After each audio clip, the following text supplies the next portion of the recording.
Day 6 is the beginning of what the clinical timeline calls consolidation.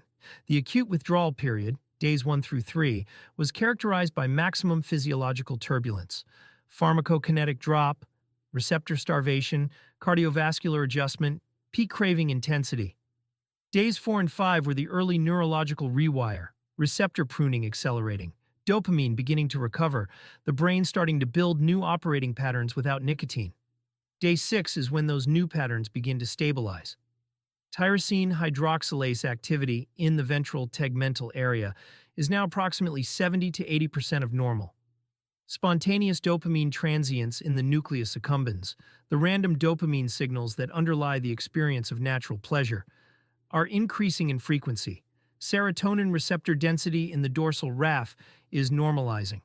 Heart rate variability is improving. Sleep is beginning to consolidate. This doesn't mean day 6 feels easy, but there is a measurable shift in what the data says is happening. The emotional baseline, the floor, has risen slightly from the pit of days 3 and 4. The specific quality, less despair, more intermittent neutrality. Neutral is not good.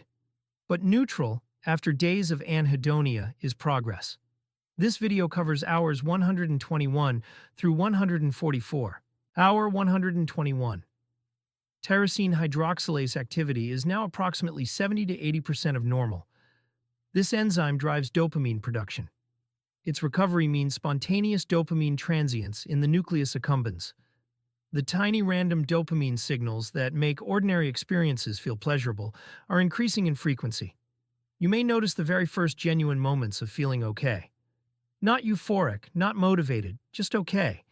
This is the hedonic floor rising. It is a chemical event, not a psychological one. At hour 122, pulmonary surfactant production is continuing to recover. Type 2 pneumocytes in the alveoli are producing surfactant with a more normal phospholipid composition, improving alveolar stability and oxygen diffusion. Each breath is delivering more oxygen to your tissues with less mechanical effort than a week ago. Hour 123. Leptin receptor sensitivity in the hypothalamus is improving.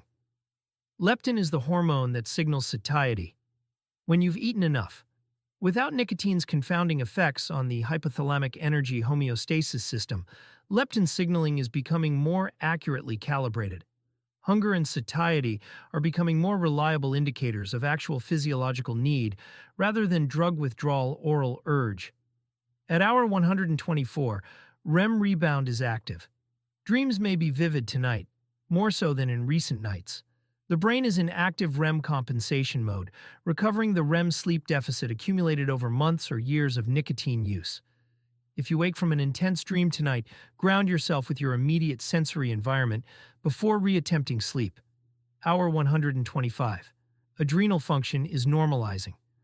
Epinephrine and norepinephrine release is returning to demand-based secretion, meaning your stress hormones are released when something actually stressful happens, not chronically at low levels because nicotine was there. Resting heart rate is declining. The background physiological arousal of active nicotine use is diminishing, replaced by a quieter internal state that may feel unfamiliar at first. At hour 126, brain-derived neurotrophic factor levels in the hippocampus are beginning to recover. BDNF is the protein that supports synaptic plasticity, the brain's ability to form new connections and consolidate new memories. Chronic nicotine had artificially elevated BDNF, creating a withdrawal deficit. The recovering BDNF levels support the formation of new non-drug-associated memories that will gradually compete with and weaken the conditioned drug memories. Hour 127. Periodontal tissue repair is accelerating. Fibroblast proliferation in the gingival connective tissue is increasing with restored blood flow.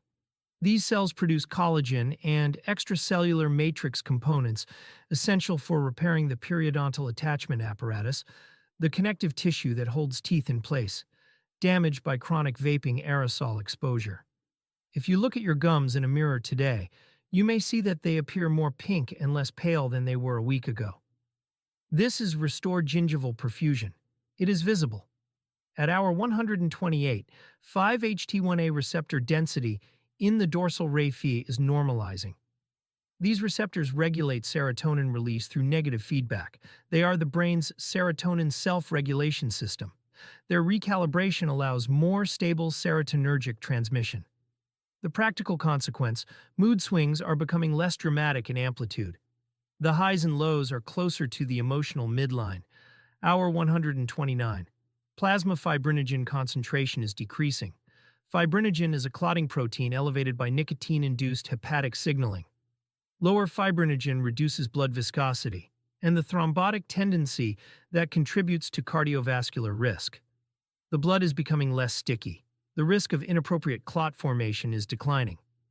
At hour 130, T-cell function is recovering across both CD4 and CD8 populations. Nicotine had skewed T-cell differentiation toward anti-inflammatory phenotypes, reducing adaptive immune responsiveness to actual threats.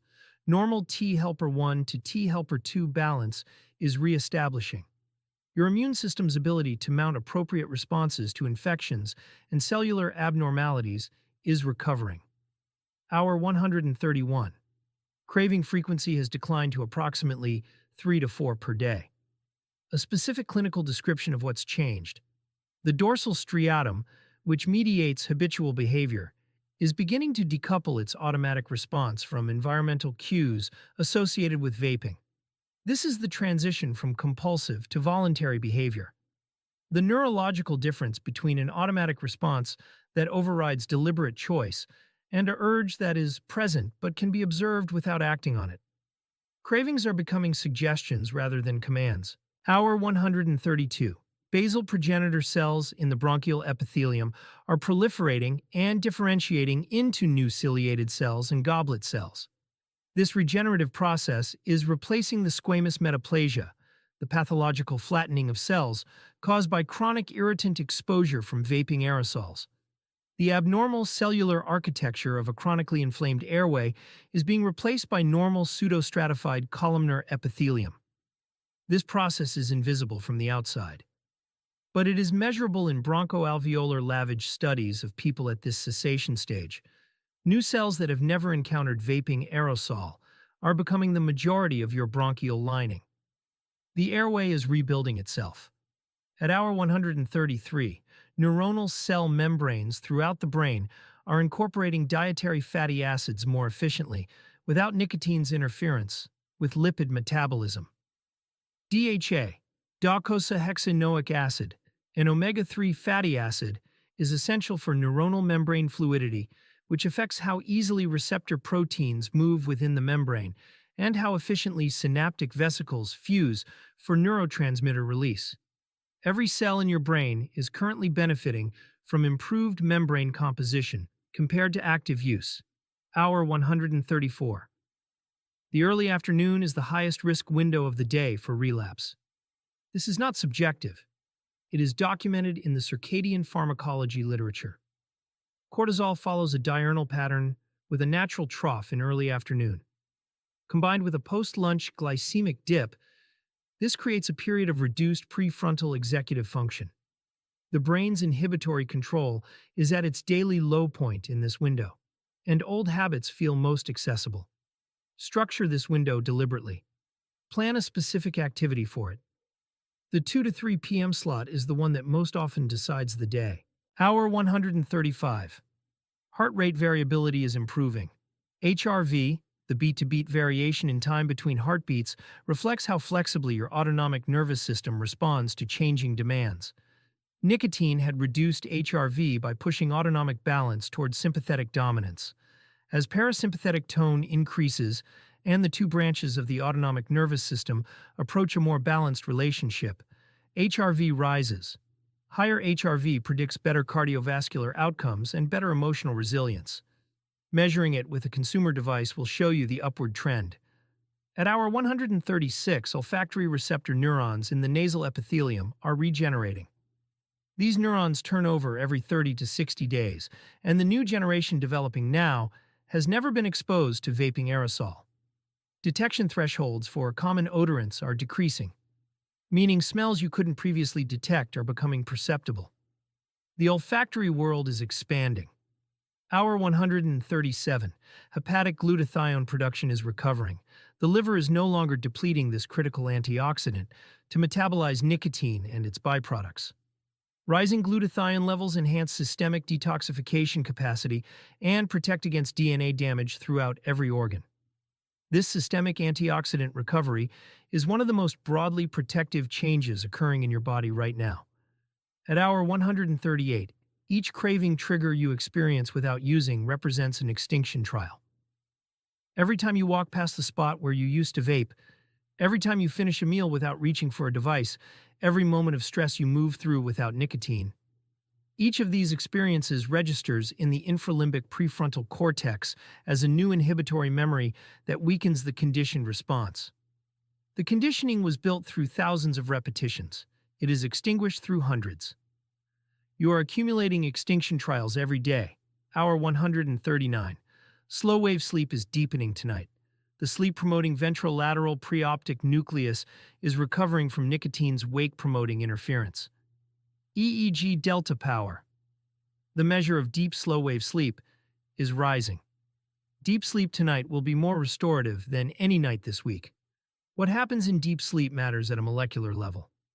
The brain's glymphatic system clears metabolic waste, growth hormone drives tissue repair, and memory consolidation processes the experiences of the day.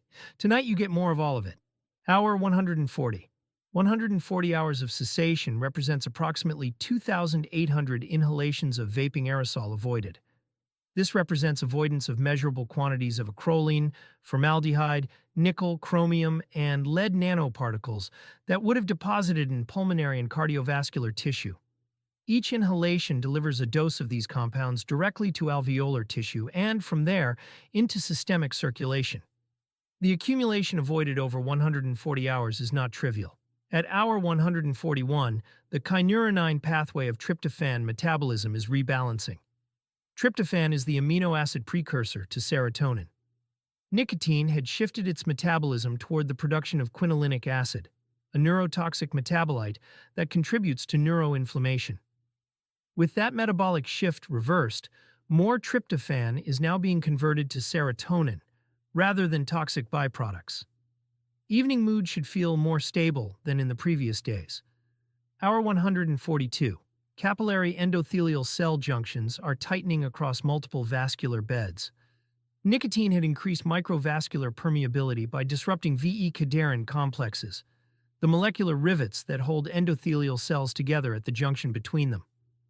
Recovery of these junctions reduces tissue edema and improves nutrient delivery to healing tissues throughout the body. If your face looks slightly less puffy than it did a week ago, this is the mechanism.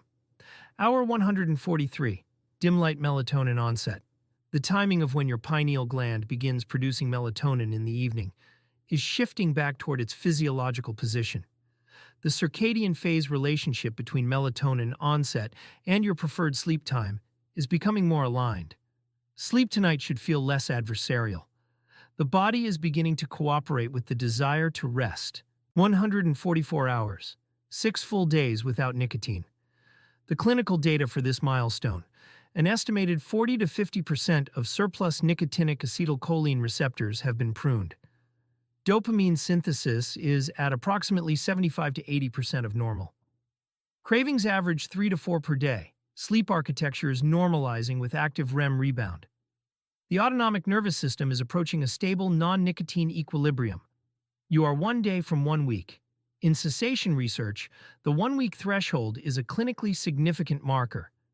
People who make it to 7 days have dramatically higher rates of sustained long-term abstinence than those who don't. This is not inspirational sentiment.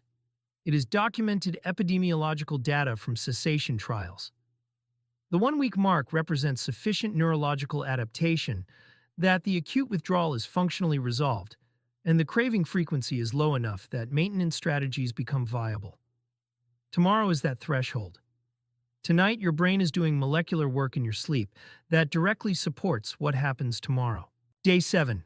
1 week. The brain's reward, executive, and homeostatic systems have undergone 6 days of substantial reorganization. Tomorrow, the receptor density crosses the 50% normalization mark, and a new type of shift begins. From acute neurological rewire to the early stage of identity change. We'll explain exactly what happens in the medial prefrontal cortex on day 7 that represents the beginning